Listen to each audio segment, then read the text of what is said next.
Chapter 5, Volition as a Metaphors. It is here contended that such a special property, that a certain property of the cerebral cortex is different from properties found in matter in general. In outstanding measure is exhibited by dynamic patterns of neuronal activity that occur in the cerebral cortex during conscious states. And the hypothesis is developed that the brain, by means of this special property, enters into liaison with mind, having the function of a detector that has a sensitivity of a different kind and order from that of any physical instrument. Quote by Sir John Eccles. Fundamental among man's inner powers, and one to which priority should be given, is the tremendous unrealized potency of man's will. Its training and use constitute the foundation of all endeavors. There are two reasons for this. The first is the will's central position in man's personality and its intimate connection with the core of his being, very self. The second is the will's function in deciding what is to be done and applying all necessary means for its realization, and in persisting in the task in the face of all obstacles and difficulties. Therefore, I believe that the right procedure is to postpone all intellectual discussions and theories on the subject and begin by discovering the reality and nature of the will through this direct existential experience. Quote by Roberto Assagioli. As we worked with biofeedback and became acquainted with the voluminous literature on psychophysiological behavior in humans, it seemed useful to propose the principle mentioned in Chapter 3.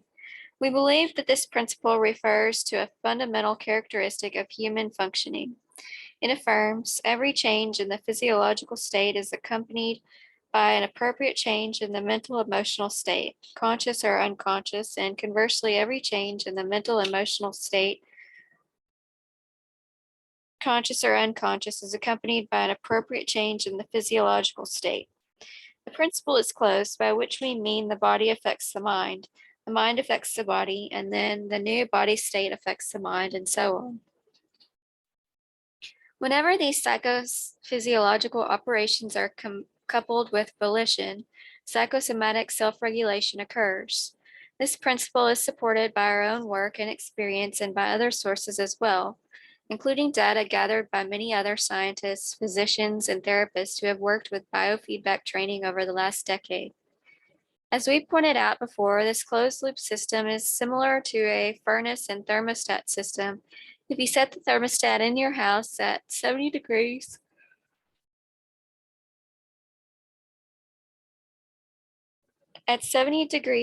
during a spell of cold weather, the temperature will stay within certain limits at 70 degrees.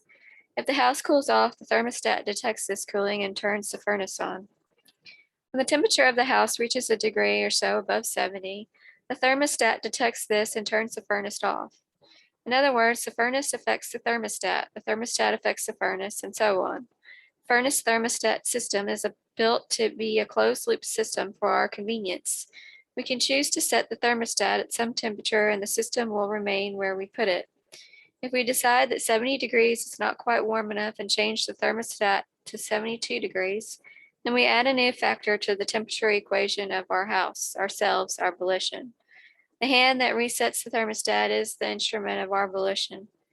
The thermostat and the thermostat system plus our volition make it possible to regulate the temperature of our house according to our desire.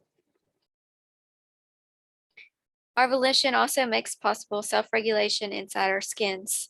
In the furnace and thermostat system, our action is a metaphor so as the limited furnace thermostat system is concerned. That is, the hand resetting the thermostat acts as a force from another operational dimension, a dimension independent of the closed furnace and thermostat system. Continuing the analogy, we may think of our volition as a metaphor which can act to restore homeostatic balances within the neural and glandular systems of our psychosomatic being. Volition is at the heart of the mind-body problem. Inexistence and associated question of free will have been intensely debated for 200 or 300 years. From an existential point of view, perhaps all that can be said about volition is that we feel as though we have it. All of us have a feeling of voluntary control at least part of the time, regardless of our attitude towards the physical and metaphysical implications of that feeling. Few people realize, however, that the feeling or intuition of freedom has unusual significance with respect to the autonomic nervous system, the so called involuntary nervous system. Our studies indicate that psychosomatic diseases is rooted in the unconscious and that this domain is open to volition. This makes good sense if we think of volition as a metaphor with regard to our psychosomatic system. Unfortunately, most people are unaware of this possibility of self-regulation and tolerate their psychosomatic problems as if they really were externally caused diseases and not conditions brought on and maintained by unawareness and subsequent lack of control of self-destructive reactions to stress. As mentioned earlier, we think it is important to explain to our patients before they begin biofeedback training what they will be doing. Often the patient interrupts and says something on the order of, "This is all very interesting, but how am I going to get to control? How do I make it happen?" The question makes it possible to talk about the fact that although many well-known physical and psychological variables are involved in a healthy body and mind, the contribution of volition has been almost entirely ignored. What we are interested in is how to mobilize volition for mind-body coordination. If the patient is a psychologist or physician who wishes to analyze the nature of volition, we agree that it cannot be operationally defined and suggest that for the time being, it be accepted as an existential fact. Most patients, however sophisticated, are willing to give it a try, if only because they are fed up with their physical state, which is obviously not under control. Without the exercise of volition, we are indeed compounded solely of our genetic predispositions and our cultural and environmental conditioning.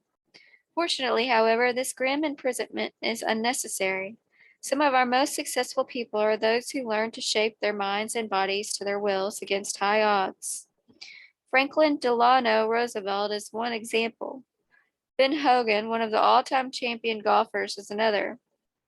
When an automobile accident put Hogan out of action, one leg so severely damaged that doctors wanted to amputate, it was his will to refuse amputation and trust his own healing powers. Eventually, the damaged tissue developed a new vascular network. His desire to play golf would not let him stay down, and he became a Masters champion. That galvanizing impulse, guided by his visualization of playing golf again, resulted in a yogic accomplishment of the highest level. In some way, Ben Hogan told his body what he wanted it to do, and the body complied. The question for everyone with mental, emotional, or physical problems is, of course, how do you tell it? British medical doctors have known for a long time that some Indian yogis could demonstrate voluntary control of physiological processes that are by definition involuntary. It was reported by physicians in the last century, for instance, that certain yogis could stop their hearts or could be buried for many days and when dug up come back to life. These reports were not widely believed at first, but as decades passed and more reports came in, and the phenomenon of hypnosis came to Western medical attention, it became clear that the normally involuntary section of the physiological apparatus could be manipulated somehow by volition and mental instructions, primarily through control of visualization. While discussing this point, one patient asked me, "This may be true, but how does volition get into the nervous system?" That is a tough question, the answer to which is not known. Why, when I want to use a pencil, does my hand reach out and pick it up? One way volition could get into the nervous system is to be there already. All the behaviorists would have it as a chemical neurological discharge system in unconscious brain structures whose subthreshold operations automatically program us in the same way that random processes and certain preset restrictions and rules make a computer music. Some theorists believe that this is an accurate description of how the neurological system works in human beings. They believe that somewhere in the brain, an unconscious subcortical structure surrounded by neurological and hormonal feedback loops, there is a king cell or primary neural nucleus, whose random firing patterns trigger off cascading impulses through the neural networks and have been genetically predetermined and then shaped by conditioning.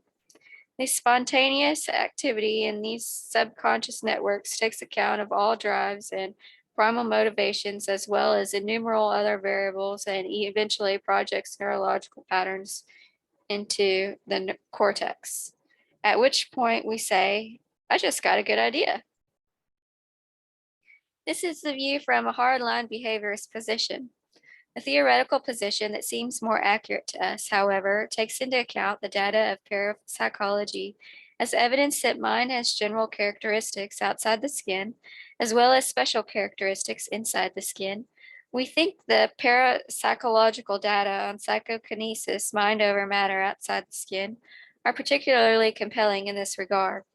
For if anything can be made to happen in the world outside our skins by mind alone, then we must seriously consider that volition operates in the mind nature domain as a metaphor similar to the way that we control the furnace thermostat system. What scientific evidence for psychokinesis is there? Plenty, we believe. For example, Dr. Justice Smith demonstrated in 1972 with biochemical analysis that certain persons reputed to have healing powers can change the characteristics of enzyme solutions in test tubes. Uri Geller has demonstrated hundreds, if not thousands of times that metals bend in this presence. Many people in England and on the continent and some in the United States have found that after a demonstration by Uri Geller, they too can bend metal objects. Swami Rama caused a 14-inch aluminum knitting needle to rotate on a pivot in our laboratory. These are only a few of the recent events in long history of documented psychokinetic phenomena, probably best known in the field of parapsychological research in the world of J.B. Rhine and his team at Duke University, who amassed statistical proof of ESP and other parapsychological phenomena. The crux of the matter is that there is no way in which psychokinesis can be causally attributed to the movement of neurons or chemicals in our brains. The point here and throughout this book is that humankind has more talents and more potential for self-regulation than we use or take credit for. It is not merely that parapsychological phenomenon do not occur, but that if psychokinesis is a fact outside the skin, then we might assume that it is a fact inside the skin. Mind over body, inside the skin, is a special case of mind over nature. Even though very few people seem able to demonstrate the working of mind over nature, it puts into perspective the phenomena of self-regulation. Those who can make such things happen, such as Don Juan and Don Gennaro in Castaneda's reports, Rolling Thunder in Doug Boyd's report, and Swami Rama in our reports, maintain that all people can demonstrate a measure of concept of volition outlined here is the key construction of a new self-image for humans as a whole. If we carefully examine the old reports about mind and also consider modern data, we can hypothesize that mind is an energy structure without going into detailed discussion here. All of the unusual people with whom we have worked, such as Swami Rama, Jack Schwartz, and the American Indian medicine man Rolling Thunder, maintained that mind is an energy structure. By mind is meant, in this case, all of what has been referred to in the past as emotions, mind, and spirit. Aurobindo Ghose, the great Indian philosopher who wrote The Synthesis of Yoga in 1955, has an interesting way of putting it. He said that if you are embarrassed by the word spirit, think of spirit as the subtlest form of matter. But if you are not embarrassed by the word spirit, then you can think of matter as the densest form of spirit. In other words, in his estimation, one basic energy appears in many different forms. Physical bodies, emotions, thoughts, and spirits are all interpenetrating energy structures in Sri Aurobindo's system. They are not separate from one another, but appear differently because of some characteristic, perhaps analogous to density. They are unified only inside the skin of a living being. One compact way of saying this is all of the body is in the mind, but not all the mind is in the body. That is, anything that is demonstrated in the body is in actuality accomplished in the mind. This is the basic position put forth in the Yoga Sutras of Patanjali, which date back to the 2nd century before Christ. For Western science, this concept has no significant support before the advent of parapsychological research some decades ago. By the way, the concept of the body being a reflection of mind is certainly not the non-substantial concept of George Berkeley's philosophy, for it is definitely a concept which involves substance. This idea, mind contains body, is the reverse of the behaviorist position, which maintains that the psychological state is always and only the consequence of preceding biochemical processes. There is no hard evidence to support this idea, yet is a kind of faith with some, the idea that both the psychological state and the biochemical processes are particular conditions of an energy continuum in which is a substance or energy that is normally imponderable. That is, it cannot yet be detected with our standard non-biologic measuring devices. Is supported by at least 4 kinds of data. 1. Self-regulation of non-sensory physiological processes such as SMU firing through biofeedback training, inferential support, simple human awareness in which we feel we can make choices, existential support, statistical data from ESP studies, hard data from psychokinetic studies. As Freudian and Jungian psychologies have well demonstrated, a limited behaviorist position is not without merit, for many, perhaps most, of our choices are obviously predetermined, not free. Many choices seem to result from unconscious processes which may well be thought of as neurological potentials and biochemical gradients. But what is of vital significance to us is the fraction of opportunities that exist in which meta choices can be made. That is, choices made by a person from outside his or her own closed neurochemical system. The image of man as a biochemical robot without freedom or dignity does not hold up in the light of modern psychophysics research. It is time for the idea of man as a robot to be replaced by a more comprehensive view. The development of a potent positive self-image is particularly useful to all those who are depressed by a circumstance and feel beaten. One thinks especially of paralysis victims, psychosomatic casualties, mental patients, prisoners, elderly poor people, and people dependent on drugs, including alcohol. The first need for them is to reject their old self-image and accept the possibility, however difficult to implement, that through the use of volition, one can learn to modify mind-body processes. William James is an example of one who, after much suffering, accepted such a possibility. He was never a robust person and suffered a good deal of illness as well as much pain from a back disorder. His ill health was accompanied by mental unrest, indecisiveness, and depression. His concern about a relationship between his physical illness and his mental depression led in time to the study of brain pathology and to a lifelong interest in the mind-body relationships. James spent his 25th year, 1867 through 1868, traveling in Europe for his health, visiting various spas, but he returned home feeling weary and depressed.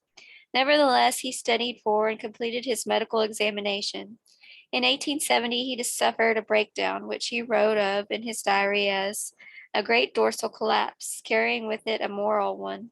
Today I touched bottom and perceived plainly that I must face the choice with open eyes.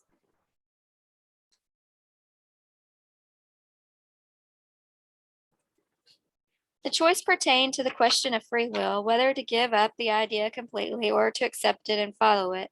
A year before he had written to a friend, I'm swamped in an empirically philosophy. I feel that we are nature through and through, and we are wholly conditioned that not a wiggle of our will happens, save as a result of physical laws.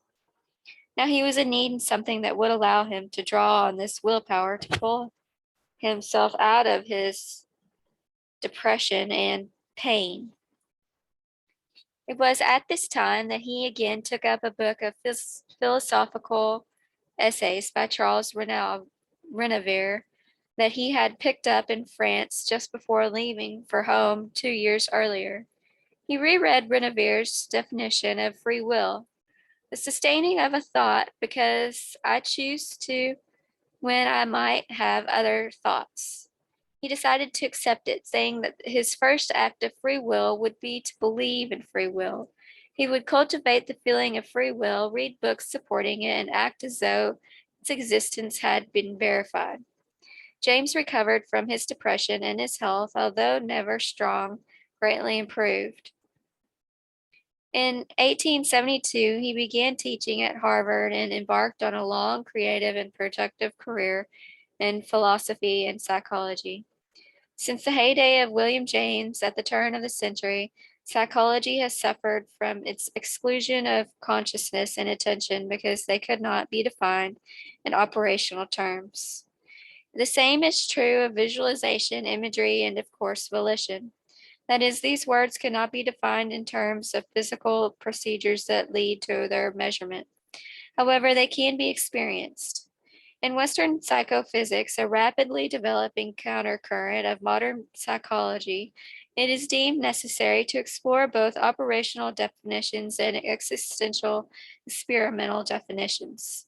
The tool of biofeedback instrumentation provides a powerful impetus to countercurrent studies because it enables research to be done in a previously unresearchable domain. Now we are beginning to reinstate these abandoned concepts, gradually reintroducing operationalism into the domain of existentialism, and even seeing our colleagues on other fronts reintroduce existentialism into the domain of operationalism. In a manner of speaking, this is what science has always done.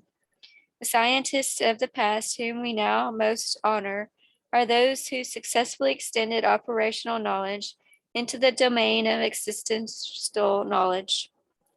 Gravity was an existential fact for everyone before Galileo came along, but only after he dropped his weights from the leaning tower of Pisa was it possible to delineate the characteristics of gravity in terms of physical operations and procedures.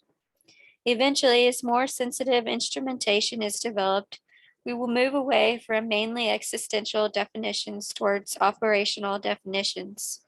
Built for the present in science of mind-body coordination, we might call the science of consciousness and think of as modern branch of psychophysics must deal with an existential dimension whose validity can only be approximated through consensus.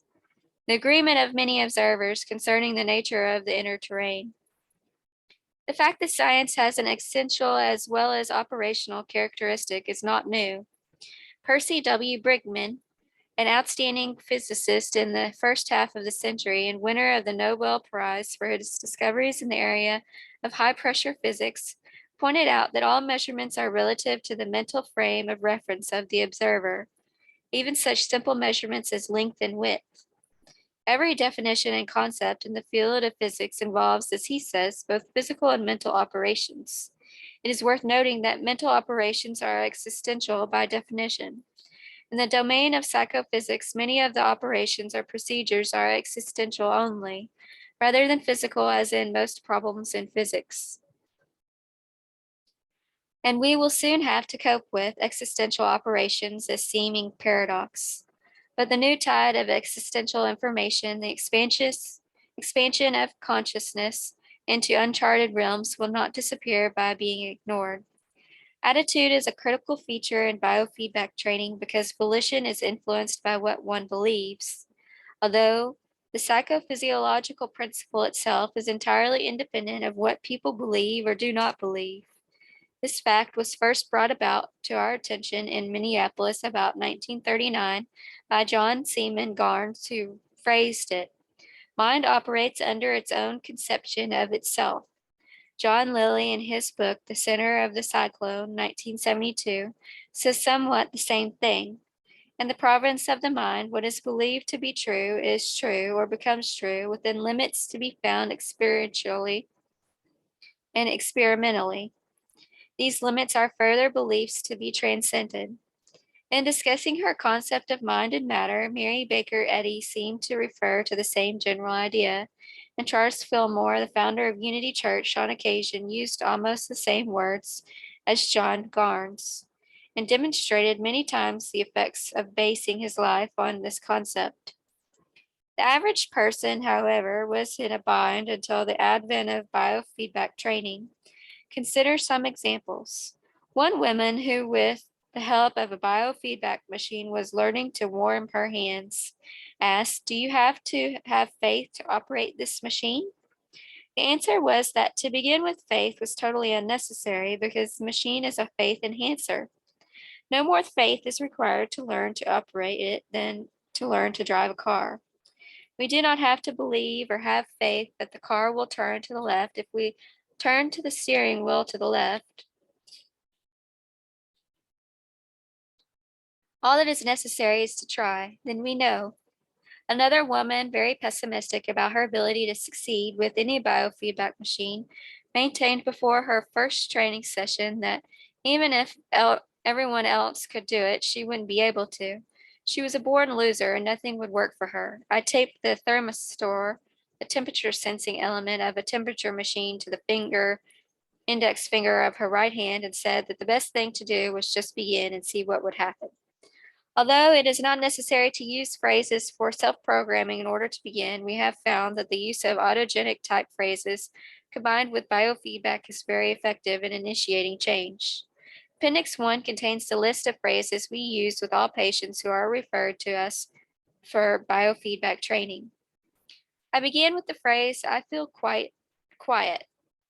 Allowed about 15 seconds for her to repeat the phrase silently to herself, and then went on to the second phrase.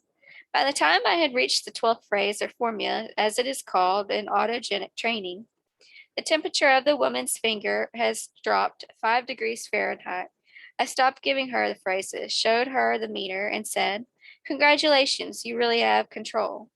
She looked at the meter and saw that the temperature had dropped, much to her surprise, because she had expected nothing at all would happen. "What do you mean? It went the wrong way." My reply was, "On the contrary, it did exactly what you said it would. You said that if you tried to warm your hand, it wouldn't work for you, even if the other people could do it, and you proved it by making the temperature go down. Obviously, you have a remarkable degree of coordination between conscious and unconscious processes." She looked very flustered. Then she laughed and said, "Well, maybe I am doing something. Now I really try to make my hand get warm." Within 3 minutes, her temperature had dropped another 2 degrees Fahrenheit, and then she said, "Well, it moved, but it won't go up for me. I give up." Within a few seconds, the temperature stopped decreasing, and within half a minute, it started up. It went up continuously for about 3 minutes, increasing about 4 degrees Fahrenheit. I said, "That's lesson number 1. Give up." The involuntary nervous system can't be forced the way you usually force your muscles. You must learn how to visualize what you want to have happen and then allow the body to do it. The rapidly rising temperature really impressed her, and she said enthusiastically, "Look at that. It's rising. It's really going up." Within seconds, the temperature stopped increasing and began going down again. That gave me a chance to say, "That's lesson number 2. Don't get excited. In order to make your hands get warm, you must keep your cool. First, tell the body what to do by visualizing what you want to have happen, then be detached and just allow the body to do it." I didn't tell her at the time that detachment was one of the primary goals in yoga. She was a scientific type for whom the words yoga and meditation smacked of some far off nonsense. Later, I did discuss meditation with her and suggested that anything that had lasted for so many thousands of years couldn't be all wrong. There seems to be a hierarchy of effectiveness of psychological states with respect to self regulation of physiological processes. The hierarchy might be arranged as follows: to hope, to hypothesize, to believe, to know, and biofeedback makes it possible to leap the entire distance at once. Anyone who tries a biofeedback machine has hypothesized something, and the experience of using the machine propels a person from hypothesizing to knowing. Hope is needed in order to initiate action, but it is alone and is not enough. The difficulty with prayer, for instance, is that it is usually loaded with supplication and with anxiety, doubt, and fear that the prayer will not be answered. This attitude is self defeating. The ability to leap from hypothesis to knowing is what makes biofeedback more effective than hypnosis. In hypnosis, the subject or patient must have faith, at least as an unconscious level, in the ability of the hypnotist to program the mind and body in a satisfactory way. But many people do not believe at any level that hypnosis works, and as a result, it is not effective with them. Even after a person has successfully used self hypnosis for long periods of months, quite often the ability to do it wanes and the problem returns. In our estimation, the loss of control is a result of mistakenly depending on someone else in the first place, instead of developing one's own volitional capacities. It is worth repeating that whether we are talking about prayer, meditation, hypnosis, autogenic training, or biofeedback training, the issue is the training of the unconscious. Psychosomatic diseases strikes from or has a component in the autonomic nervous system, in other words, in the unconscious. Biofeedback is highly useful in training the unconscious because it bridges the gaps between conscious and unconscious, voluntary and involuntary, cortex and subcortex, and even between reason and intuition. Speaking metaphorically and perhaps literally, biofeedback seems to provide a means for bridging the functional schism between left and right hemispheres of the brain. It has been known for a long time that the left and right hemispheres of the human brain, though not the animal brain, have different functions. This was one of the primary findings of pioneer psychophysiologists such as Ward Halstead, who researched the effects of brain damage on psychological functions. Recently, a summary of synthesis of research in this field by Robert Ornstein in this book, The, Physio- the, Psych- the Psychology of Consciousness, 1972, shows quite clearly that the left and right cortical hemispheres of the brain play different roles in the expression of personality. The left hemisphere is involved with ratiocinative processes, with thinking that is analytical, rational, logical, and discursive, and the right hemisphere with intuitive processes with synthesis and gestalts, with perceiving the whole, which is something more than the sum of its parts, with music, art, and poetry. Needless to say, it takes both kinds of functioning to make a whole, normal, healthy human being. However, people whose personalities reflect an equal balance of left and right hemisphere involvement are rare indeed. Most personalities reflect more of left than of right, or more of right than of left. If we plotted the distribution, there would be two bell-shaped Gaussian curves, one to the left and one to the right of the point in the center of the baseline, which represents the perfectly balanced personalities. It has been suggested by some that consciousness resides in the left, ratiocinative half of the brain, and the unconsciousness in the right, intuitive half. This is incorrect. The domains of consciousness and unconsciousness, which we have been speaking about, are not physically restricted along left right anatomical lines as much as along cortex and subcortex lines. In any case, it is self evident that some fully conscious individuals are rarely logical, analytical, or rational, but are mainly intuitive and artistic, and vice versa. Some rare persons are consciously both rational and intuitive much of the time. In India and Tibet, the left side of the body is called the feminine side, and the right side of the body is called the masculine side. Since the right side of the body is controlled from the left hemisphere of the brain and the left side of the body is controlled from the right side of the brain, the left hemisphere might be described as masculine and the right hemisphere as feminine. We must emphasize that all men and all women have all these characteristics to some degree, though these left and right hemisphere characteristics do seem to be correlated to some degree with sex of the body. Women are generally more intuitive than men, and men are often more analytical than women, but it is only a tendency and not a rule. Cultural stereotypes may enter in here as well. All of us know couples in which the poetic, intuitive one is the husband and the practical, rational, down to earth partner is the wife. In traditional Chinese thinking, all of nature consists of masculine and feminine energies in the sense of two sets of personality characteristics. The left cortex may be considered as the modern Western representative of the ancient Chinese yang energy or force, and the right cortex as the representative of yin energy or force. Everything in nature appears to be polarized. Magnets have north and south poles, electrical charges have positive and negative, and so forth. It is clear that without this polarity, there would be no cohesion and thus no formation of structures such as cells. Later, we will discuss further the left-right dichotomy and cortical functioning and mention some of the theories that relate to synchronization of the brain waves between the two hemispheres. For now, suffice it to say that with biofeedback training, it seems that the two halves of a person's being tend to come into more harmonious relationship with each other and with the underlying subcortical structures that control the autonomic nervous system. Harking back to our discussion of the need for both existential and operational data in modern psychophysics, we note that the existential processes and phenomena are essentially right hemisphere knowledge, and that which is operationally is essentially left hemisphere knowledge. The progress of science seems to be coincident with the development of left hemisphere operations that analyze, define, and explain what was previously limited to right brain cognition.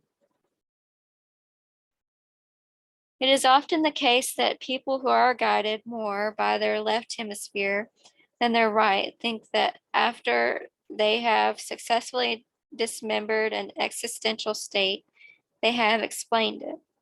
This conceit is the only which Korzybski warned against in Science and Sanity in 1948, when he pointed out that the map is not the terrain.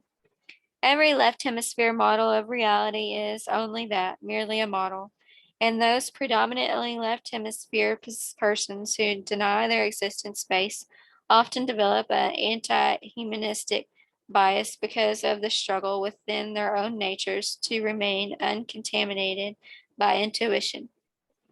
On the other hand, the anti-intelligent intellectual posture of right hemisphere people, to continue to use a shorthand metaphor, which can now be found in some of the more extreme developments of humanistic psychology, is as far to the right in cortex as academic killjoys are to the left.